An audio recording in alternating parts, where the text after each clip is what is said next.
आप देख रहे हैं प्रधानमंत्री आवास पर 3 द्विपक्षीय वार्ताएं होनी थी।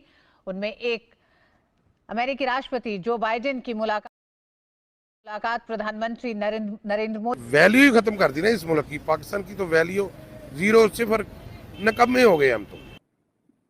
अब आप इमेजिन करें, क्या पाकिस्तान ये सोच भी सकता है कि हम कोई ग्लोबल लीडर्स हमारे घर आएंगे? हमें तो अच्छी नजरों से देखा भी नहीं जाता था और आज रशिया, अमेरिका, सऊदी अरबिया खुद कह रहा है कि 1 मिलियन वीजा फ्री किया हमने। रूस के सदर तो कभी आए नहीं है और उन्होंने आना भी नहीं है, जारी बात है। बड़ी जल्दी हो तो वो अपने फॉरेन मिनिस्टर को कभी भेज देते हैं। अभी इसका मिशन चांद पे पहुंच गया, अभी सूरज पे जा रहे हैं और हम कहाँ जा रहे हैं? हम नीचे जा रहे हैं रोज बरोज। महंगाई इतनी 270 रुपए 250 रुपए किलो चीनी हो गई है, 200 रुपए कहीं आवाज आ रही। दुनिया आज सारी आ गई और हम किससे लड़ रहे हैं? हम लड़ रहे हैं टीटीपी से। अगर आपको ये पता है कि कल परसों जो चितरजा पाकिस्तान का आकाश से लेकर धरती तक G20 का जो समारोह जो तैयार किया गया है, मैं तो सल्यूट करती हूँ हमारे भारत के प्रधानमंत्री जी को। जैसे वो तरक्की कर रहे हैं, उनका अब जो कंपटीशन है ना वो चाइना और अमेरिका के साथ, बिल्कुल वो पाकिस्तान के साथ तो बिल्कुल भी नहीं है। हम तो तकरीबन हमारा तो नंबर ही 170 नंबर पे चला गया है।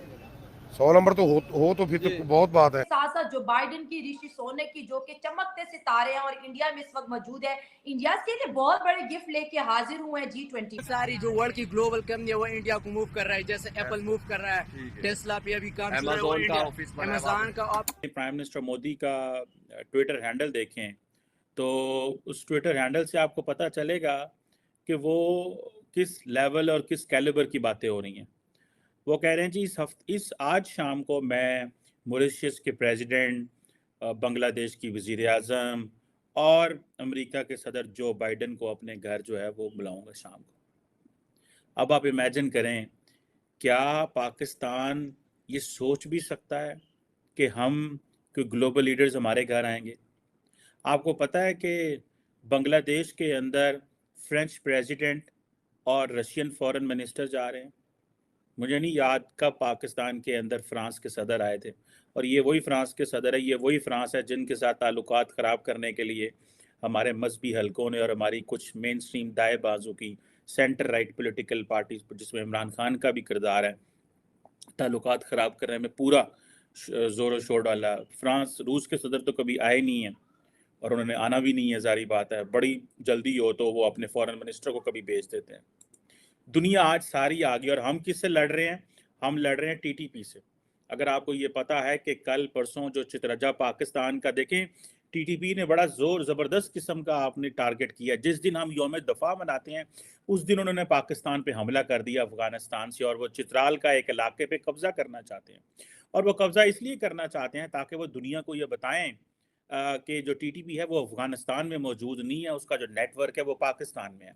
और क्योंकि पाकिस्तान अफगानिस्तान को कहता है कि भाई आप तो हमारे दहशतगर्दों को होस्ट कर रहे हैं, तो एक लेजिटिमेसी मिल जाएगी और अफगान तालिबान ये कहेंगे जी वो तो देखें फलां इलाका है जहाँ पे वो बैठे हुए हैं, जाएं उनके ऊपर जाके। तो वो तो पाकिस्तान की फ़ौज जो है उसने बड़ा रिटालिएट किया और उनको मार भगाया है। लेकिन कितनी देर जंग होती रही, कितनी देर वहाँ पे चित्राल में क्या होता रहा। मैं कल किसी शख्स को मिला, उसने कहा ऑन एवरेज गिलगित बल्तिस्तान जहाँ पे बड़े प्रोटेस्ट हो रहे थे रिसेंटली। बांग्लादेश है, देखो ना, वो हमारे से कई पीछे थे, आगे निकल गए। अफगानिस्तान है, हमसे बहुत आगे निकल गया। हम तो तकरीबन हमारा तो नंबर ही 170 नंबर पे चला गया है। 100 नंबर तो हो तो फिर तो बहुत बात है। 170 पे चले गए हम तो। हमारा तो वैल्यू ही खत्म कर दी ना इस मुल्क की, पाकिस्तान की तो वैल्यू जीरो सिफर नकम्मे हो गए हम तो।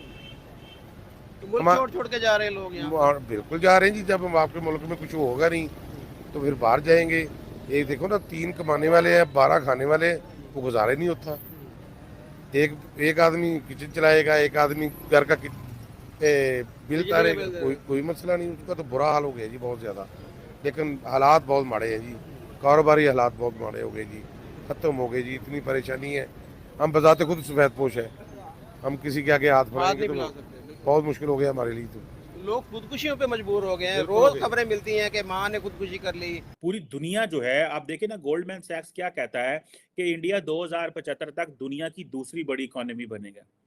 मैं देख रहा था फाइनेंशियल टाइम्स के जो मार्टिन वॉल्फ है, वो कहते हैं 2050 तक इंडिया की जो परचेजिंग पावर है वो 30% अमेरिका से ज्यादा हो जाएगी। तो दुनिया क्यों ना इंडिया में आके बैठे, क्यों ना इंडिया के अंदर बैठे। इंडिया को जो मैकेंजी एक बेसिकली रिस्क एनालिसिस कंपनी है, उन्होंने 2007 में कहा था कि इंडिया जो है that is a bird of gold. तो अब यहाँ पे इंडिया बर्ड ऑफ गोल्ड है, पाकिस्तान के अंदर हम टीटीपी तो थी पे हैं और साढ़े थी पे हैं। हमने जाना किस तरफ है, हमारी क्या डायरेक्शन है। इंडिया की जो कंज्यूमर बूम है 1. ये जितने लोग इंडिया के अंदर आके बैठे हैं वो इंडिया से सहन नहीं कर रहे, या वो समझ रहे हैं इंडिया साडा को बड़ा सक्का है। उनको पता है ये एक कंज्यूमर इकोनॉमी है, उनको पता है 1.4 बिलियन लोग हैं और इंडिया की जो ग्रोथ है वो डोमेस्टिक कंजम्पशन बहुत ज्यादा है। रियल वेजेस वहाँ पे सुनने में आ रहा है कि बड़ी बढ़ रही हैं। उसके बाद इंडस्ट्रीज को आप देखें, या वहाँ पे अगर आप देखें कि जो प्राइवेट हेल्थ है उसमें बड़ी इन्वेस्टमेंट्स आ रही हैं। यानी कि जारी बात है, जब मिडिल क्लास और अपर क्लास बढ़ेगी, जिस मुल्क में 100 से ज्यादा यूनिकॉर्न है, तो G20 नहीं उधर आना है, उधर टीटीपी ने थोड़े जाना है। और हम इस बात पे लड़ रहे हैं कि नहीं मनी चेंजर पढ़ो, डॉलर उत्ते टुर गया, डॉलर थले आ गया, डॉलर सज्जे नस गया, डॉलर खब्बे नस गया। हमने अपनी फौजें और अपनी जो अदालतें हैं और अपनी FIA को डॉलर के पीछे लगाया हुआ है, उधर से हमारे पीछे टीटीपी लगी हुई है। इंडिया में सारे आके बैठे हैं because that has emerged as a वो लैंड किए हैं, उन्होंने नमस्कार किया, उनको जितने भी कैबिनेट मिनिस्टर रिसीव करने के लिए गए थे नमस्कार किया।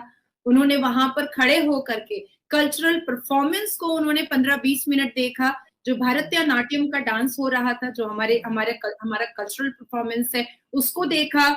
उसके बाद तो मैं आपको एक चीज और बताना चाहूंगी, मतलब आई एम लाइक शॉक, मैं तो पूरी शॉक हो गई थी।